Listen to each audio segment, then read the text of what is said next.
Hi, my name is Jim and I was retired. This video is going to delve into some details about I-bonds, federal funds rate, and inflation.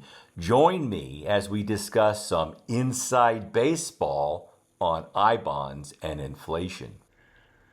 Well, that was a tough game for the Phillies. It looks like the risk of a Phillies recession is waning.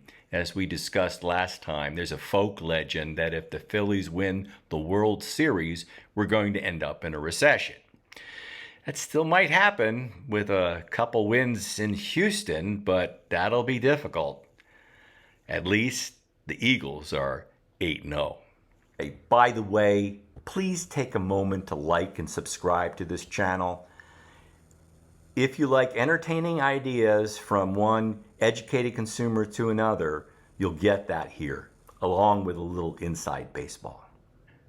I'm going to spend this video talking a little inside baseball, but not about baseball, but I-bonds and federal funds rate and inflation. On Tuesday, November 1st, we learned the new combined rate for I-bonds purchased from now through the end of April 2023. The I-bonds will earn a fixed rate of 0.4% for the life of the 30-year bonds, plus the inflation factor that will change every 6 months. We knew the inflation factor was going to be 3.24% based on the Consumer Price Index for urban workers. That gives you a combined rate of 6.89%. That's the 5th best initial composite rate, and it's a lot better than a bank CD. Now, if you purchased in October, you're going to get that new inflation factor adjustments in your second 6 months, but as we'll see, your inflation factor will be a 6.48% because your fixed rate is 0. Now, the calculation of what an I-bond will earn in the next 6 months changed from my earlier video because of the fixed rate. It's a 0.4%, and this is reducing it to a number so that you can use it in the calculations. But that changes this. Keep in mind, if you bought in October, your rate is going to be 6.48 because your fixed rate is 0. If you buy in November, your rate is 6.89 for the next 6 months.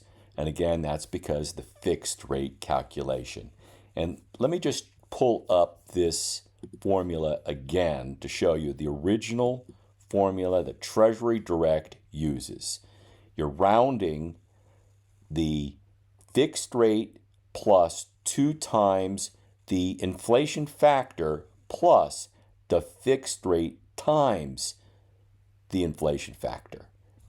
Now, this is the same spreadsheet that I use, what if you wait until November, but I've updated it with that fixed rate. Oh, I've also gone through and updated this from the last time I showed this, a hypothetical of what the next composite rate might be on a bond that you purchase in November. And again, if the fixed rate is 0.4 and the inflation factor stayed on track with what we saw in September, and from September to March, you'd have a 1.33% inflation factor. Calculate that with the fixed rate, and you're going to see a composite rate of 3.07%. So that's what I've shown here. And again, you can see that if you bought in November and kept it for that 16 months, you're still going to end up with about a 5.2% return, calculating in the loss of interest. Again, interest will drop down to 0, I'm assuming, in this hypothetical here. But you're going to earn all of this and start to give up these months to get that 5.2%. Now, a bond that I purchased in December has earned the 7.12%, and it's now wrapping up the 9.62%. And starting in December, it will start to earn the 6.48.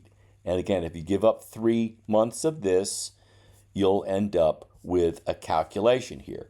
And I've shown this before, but this is the actual formula that Treasury uses to calculate what your bonds earn each month. It's complicated, so see that video that I issued before on the actual formula. But this will show you what the cumulative interest is over the life of the I bond, what Treasury Direct shows you for the first 5 years by taking out the months.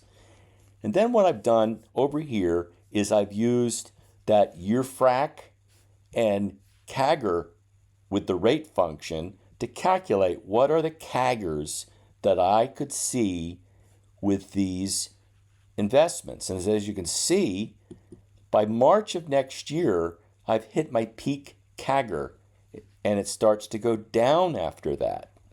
So that may be when I start to cash out of these zero fixed rate bonds, starting with the December bond. Now, I started buying I bonds in 2003, and I made an investment of $10,000, and it's at a fixed rate of 1.7, and its current rate is 11.3. Now, that rate will go down lower in April, and that might be when I start to withdraw some money from this.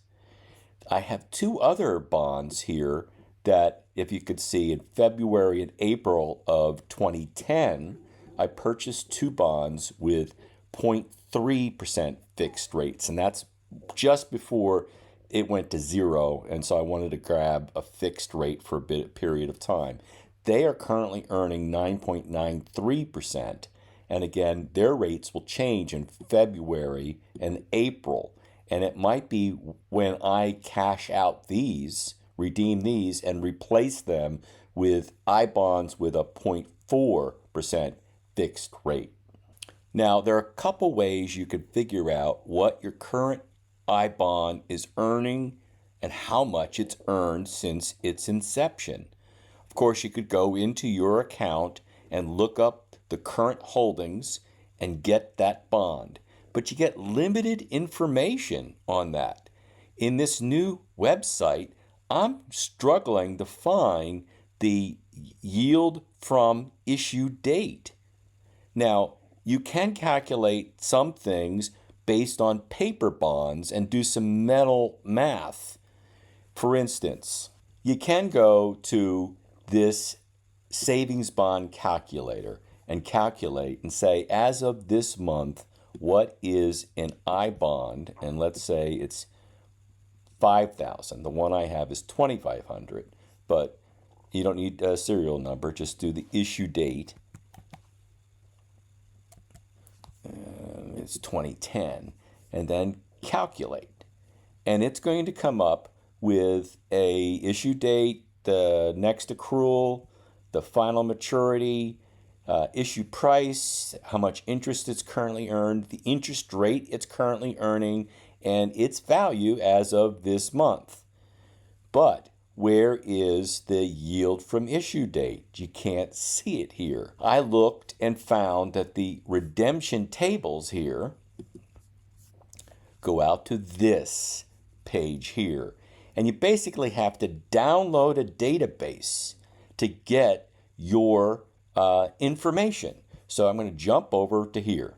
What I did was I went through and sorted the information in the table, eliminated some columns, and got down to the redemption value for 5,000, interest earned for 5,000, and then I've calculated this, and this is simply dividing this by half, dividing this by half. These are the original source numbers for the row that I downloaded from the Treasury website. Here's my issue date. Here's the redemption date. Let's say it's November. Then I've calculated a year frac to give me the number that I'm going to use for a CAGR. And again, this formula I've shown before, but let me show it again. This is a rate function to calculate a CAGR from the year frac. So the total number of periods is 12.75. The initial investment is the 2,500. The current value is from this value here. And then it comes up with a year frac of 12.75 and a CAGR of 2.56. And as you can see, the CAGR is going to slightly improve over the next several months. But I've also calculated the interest that I'll earn each month as long as I keep this. And you can see I'm going to earn $28 a month on this $2,500 I-bond, but then it's going to drop down to 20. And that's when the rate goes from the 9.93 it's currently earning to the lower next rate. And this is about when I think I'm going to start cashing out. I've also gone over here and give you a line chart of the CAGR. Now, I've done this for the February bond and the April bond. And as you can see, the April bond, it's May when it starts to dip down.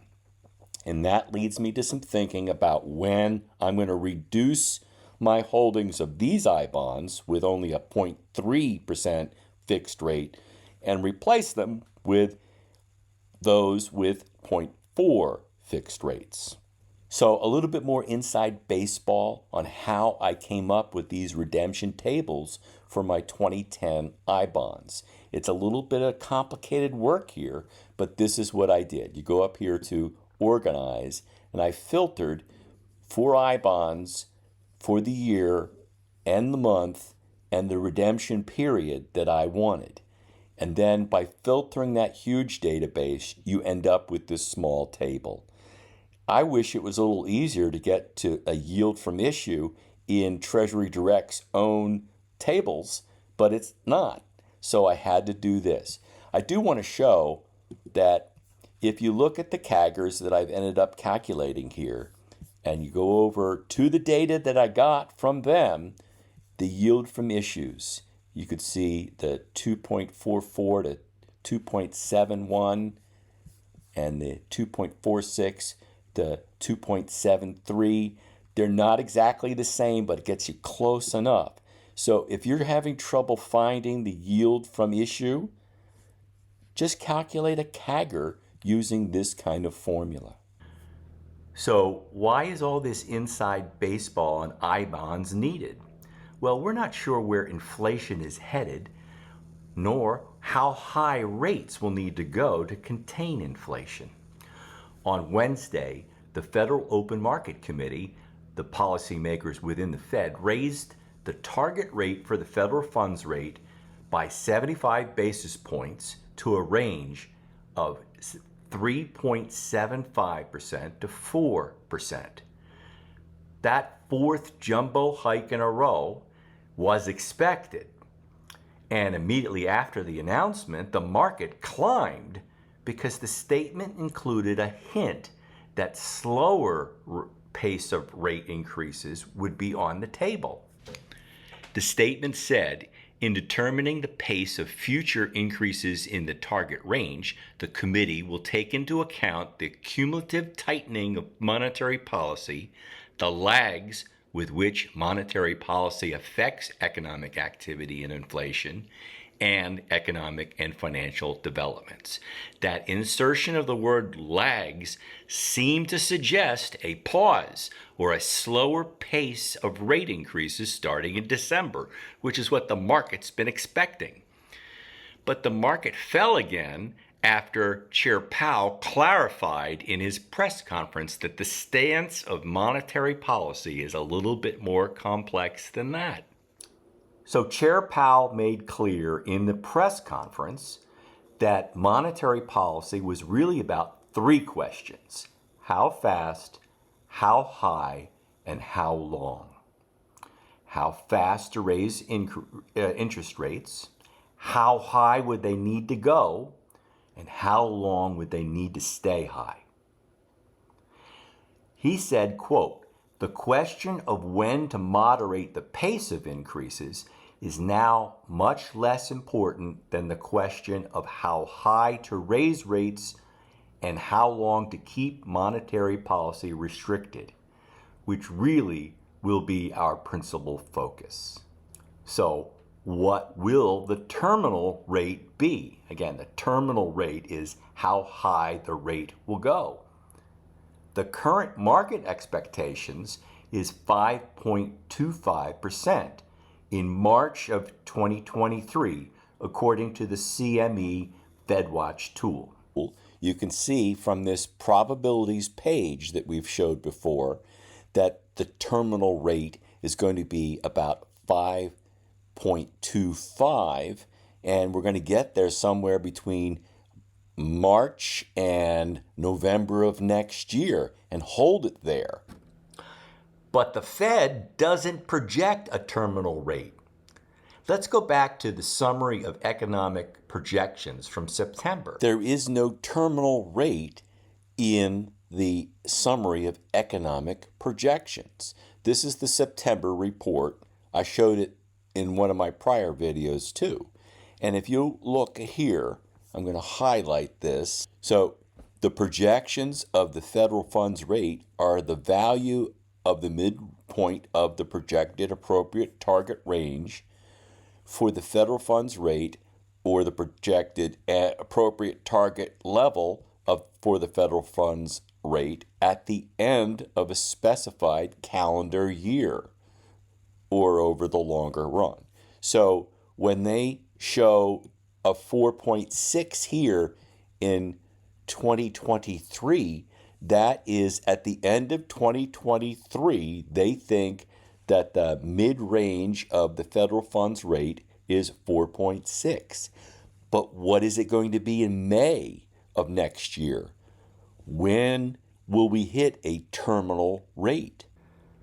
We have no idea inter-year where it will go and how high and how long during that year it will go. I've shown this chart before, but I've gone through and added the numbers through the November rate hike and into early 2023. And as you can see, the SEP in September had the year-end PCE at 5.4 and the year-end Fed funds rate at 4.4. But where did they say the terminal rate was going to be? It's not in the charts. And if you look at the current path of the CME FedWatch, they had the year end at 4.5%. And if you go into early 2023, it's only going to get as high as 5.25%. I will conclude with my standard warning. I am not an economist. I'm not a tax accountant. I'm not a financial planner. I have no initials after my name. So take these as entertaining ideas from one educated consumer to another. Always do your own due diligence and seek out a professional if you need one. See you next time. Go Phillies.